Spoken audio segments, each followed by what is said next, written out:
Now, I'm going to ask you to do something a bit weird though to start with. So I want everyone to close their eyes. I don't want any peeking. Right, so for the next 30 seconds, close your eyes. Come on. Everyone got them closed? Right. Because I want you to imagine you're a few years older than you are right now and you have a full-time job in a HR department.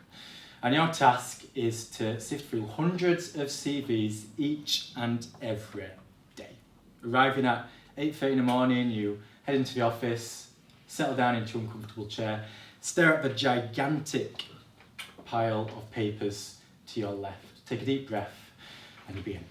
9:30 rolls round and you've had more coffee than your body can handle. 12 o'clock and the stench of paper is beginning to drive you insane. Bleary-eyed, you slouch in your chair, prop your head on your forearm. The same paper, the same staples in the same place, the same font each and every time. John Smythe, 19 years old, previous work experience, Pizza Hut, enjoys walks in the park. Ugh. Helen Fairbank, 21, she has a degree in history, previous work experience, waitress. David, oh why even bother? So you toss the piece of paper to the table and contemplate your third bathroom break in 15 minutes. But wait, what is this? A CV, but different. Why, it has colour and a sense of style. And this Sally Froome character speaks to me in first person. Like, it's as if she's sat across the table for me right now. A CV, but different. And you thank God for Sally Froome. Okay, you can open your eyes now. And my name is Matthew Turner, and I love storytelling, so much so that I believe your story can help you get a job. Now, I'm not saying the old-fashioned Word document CV is no longer applicable, and that my own methods are always the right way to go. However, you've just spent 30 seconds in the mind of someone whose job it is to sift through hundreds of CVs each and every day. So I'm going to ask you a quick question, and it's, does your current CV stand out in a pile of white paper? You don't have to answer, but if your answer is no, then what can you guys do to change this? Because qualifications and work experience, they do help, but your first task is to stand out in a really crowded job market. And stand out, you have to be unique. Luckily, you are all unique. There is, after all, no one on this earth quite like yourself. And what I hope you take from my little talk today is to realise just how special you are, and although it is difficult for you to find a job out there, it doesn't mean you won't be able to find one. And hopefully you'll be able to take some inspiration. So we're going to share several examples, but some are fairly reserved, others are rather insane. But what I want you to do throughout is to constantly think how you can place your own story and your own style into everything. It's not about copying what you're about to see, rather taking inspiration from them. So let's start with Leonardo Zakua, who's added a great deal of flair to his CV with two colours, some tables and an odd icon here and there. Now, the thing that he's done, which is a bit different but really easy to achieve, is twofold. First of all, he's used both sides of the paper. Second, he's folded it in such a way that it can become like a mini brochure, which is pretty cool indeed. It still has the same information you're all expected: work, employment, grades, all that kind of stuff, but it isn't merely plonked on the table, and it's all done in a very precise and attractive manner. And here's the thing I want you to really focus on and remember. He's treated himself like a brand. He has a logo. He has a particular sense of style. And I don't know about you guys, but when I see a guy like this, I see a person who takes himself really seriously. And I'm guessing you guys can do this sort of thing too. And do you notice what's on the bottom right there? Business card. And does anyone here have their own business card yet? Nothing stopping you. You don't have to wait until you've got a job before you get your own business card. Next up follows a similar pattern. It's got some nice colours, nice font layout and whatnot, but this individual jumps outside of the box and puts most of us to shame, because on one side of the paper the font is in English and on the other side it's in Spanish. Now, this might not be applicable to any of you guys, but such creative thinking is. This girl has a skill, a second language. But rather than just say, I speak Spanish, she shows it. She's got a story to tell, and she's built an entire CV around this skill set. You all have skills, and I'm guessing you all have something you want to share with your future employers.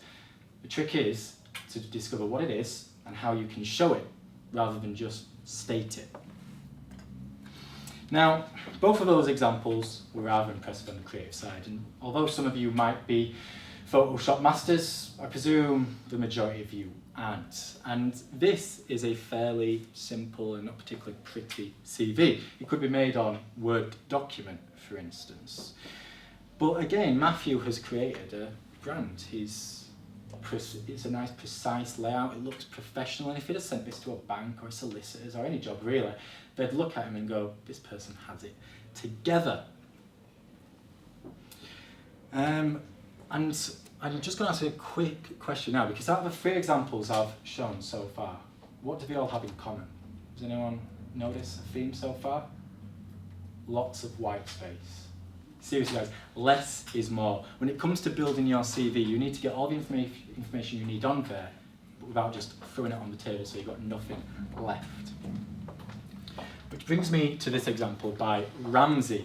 It's full of white space, and I absolutely love what Ramsey's doing. This quick intro at the top, love it. The way he's graded his skills and his experience with that cool table, again, love it, absolutely fantastic. But what sets Ramsey apart here is that he directs the recruiter to online information. And you might be thinking, well, he's a photographer, so he's got loads of things he can share online, but I don't care. You all have something that you can share online, be it through blogging or social media, YouTube, anything like that. If you like to travel, don't just say you like to travel, share an online album. If you like football, don't say it. Create a video of you playing or teaching a young side. If you're a creative person, design a website and share it with the world for you to see. And again, he's done a cover letter, but it's followed the same style. Even a simple thing like an email or cover letter can do it in the same style, and as such, a brand is born. And this is where things get a little more crazy. You may not be able to afford to create such an idea, but I don't want you to think about costs right now, rather creativity. Costs can come further down the line. A brown folder, handwritten style, vintage style, mini brochures with more info. This CV is jammed, the complete opposite to the sparse examples from before. Sometimes you need to. If a university or a job asks you for a lot of info, you're going to have to provide a lot of info. But there's a right way of going about it and a good way. And I think this is a good way. It's attractive, it's different, it's going to capture some attention. And there's many more examples out there. And what I want you to do when you get home tonight is to Google creative CV examples and just see all the various things that go on. For instance, I've seen CVs sent out like wedding invitations. I've seen them on chocolate bars, which is a bit weird, I know. I've seen people create songs and then record it and share it with the person on the other end, and even a message in a bottle. And I don't care how good or bad your CV is, if you send it in a bottle, it's going to get noticed. And then there's a local guy called Marcus, who I know, and he got the job from this actually. He created his CV and redefined the Stella Artois bottle. Again, thinks outside the box, and I know his employer, and it was the difference between him getting the job and not. Made a difference. My own example from a few years ago, I included a lottery ticket and wished the person on the other end good luck. I don't think anyone made a million, but you know, it's a bit different. Now, I won't pretend I can solve all your issues with a quick talk like this one, and you may not be able to afford such things as business cards or colour stuff, but that really isn't the point, because what I want you to do right now is to start thinking about your CV. Don't rush to the computer and start doing the same old things you've been programmed to do since you were 14 years old. Think about the job you want. Think about the kind of person sat on the other end of the CV. Think about who you are and what makes you special. But I do want to give you a few tips. So if you're going to write anything down in this little talk, I suppose this would be it. First of all, first person. In the cover letter, the email, the CV itself, never sound like a robot. Be professional, of course, but come across as a human being and in a manner that showcases who you are. The second point is to tell emotional stories. Don't use examples. Use memories. If you once showed great leadership, share this memory with the person on the other end and involve the reader in your stories. People love stories. As a storyteller, I know this more than anyone. They evoke emotions, which a boring example never does. And then there's personal style. Add your own twist on everything you do and send out. You may have noticed a theme so far that all the examples involve a brand. Well, guess what, guys? You are a brand. In a difficult job market like this, you are a brand, and if you look at yourself like that and create a logo or add colour and just fill your CV with a bunch of your style, then good things will happen. You don't have to go overboard, you don't have to be a design genius, but you need to start showcasing your true traits, and if you do yourself a brand, people will take you very seriously. Next is to be brave, and I know this is pretty scary because opening up yourself and sharing stories and memories isn't the easiest thing to do, and not everyone will get you, but this is fine, and it's why I love stories so much. And the final one is be passionate. Embrace the story about who you are and what you can bring to the table. Easier said than done, I know, but people do flock towards passion, and if you're passionate about what you do, then self-confidence will breed from that, and you'll just get better and better and better as time goes on. But above all, go away and think about the type of job you want, the kind of person on the other end of the CV, and who you are. And like I said in the beginning, the standard Word document isn't dead.